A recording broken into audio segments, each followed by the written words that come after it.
Көрпеге қарап көсілетін уақыт келді. Орынсыз шығынды тоқтатып, аяғымызда тартып басу қажет. Үкіметтің кеңейтілген отырысында осылай деген мемлекет басшысы үкімет және басқа да құзырлы орган өкілдеріне нақты қандай тапсырмалар берді? Нақтырақ алдағы бейнематериалда.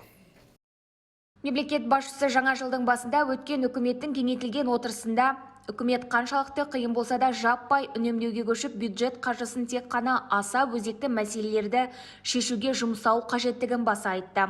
Одан бөлек үкімет пен құзырлы орган өкілдеріне экономиканы әртараптандыру, инфрақұрылымды дамыту ісін жаңа деңгейге көтеру, цифрлық технологияны және тағы басқа өзекті мәселелер төңірегінде бірқатар тапсырмалар жүктеді. Қазіргі жаңа геосаяси және экономикалық жағдайда индустрияға болсын, ауыл шаруашылығына болсын, жалпы ел экономикасына жеке инвестиция тарту үкіметтің басты міндеті. Бұл стратегия еліміздің ұзақ мерзімге арналған ұлттық мүддесіне сай келеді. Сондықтан мұнда отаншылдықты желеу еткен жалған ұрандар орынсыз деп күмәнсіз айтуға болады. Сонда ғана Қазақстан өз экономикасына қосымша инвестиция тартады, ресурстық әлеуетін арттырады, жаңа өндірістік кәсіпорындардың пайда болуына жағдай жасайды. Қоғам менің ұстанымымды білсін деп мұны әдейі айтып отырмын. Мен экономикаға инвестиция тарту мәселесін бекерден бекер басты орынға қойып отырған жоқпын. Мұның да стратегиялық маңызы зор. Экономикамыздың болашағы мен еліміздің әлем картасындағы орны ең алдымен осыған байланысты. Екінші мәселе, инфрақұрылымды дамыту ісін жаңа деңгейге көтеру керек.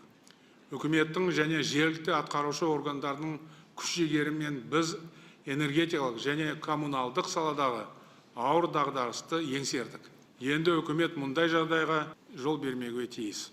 Жылу станцияларындағы апаттар елімізге абырой әпермейді, беделіне нұқсан келтіреді және бұл мемлекеттік қызметшілердің жауапсыздығы мен біліксіздігін көрсетеді. Аймақтарда коммуналдық шаруашылықтағы басшылық орындарда кәсіби мамандар емес, заңгерлер мен басқа да гуманитарлық сала өкілдері отыр. Нужно немедленно перейти на новые стандарты работы энергетических и коммунальных объектов. Мемлекет басшысы сонымен қатар елімізді жаман жағынан көрсетіп, әртүрлі лақабат қоятындарды да қатаң сынға алды.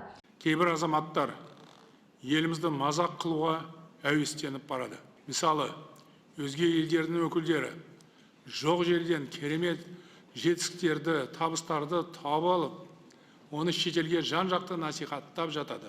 Ал біздің азаматтар, олардың ішінде шоу-бизнес өкілдері, өзін-өзі қоғам белсендісі санайтын жастар, тіпті депутаттар да бар, Қазақстанға неше түрлі лақап қоятын болды.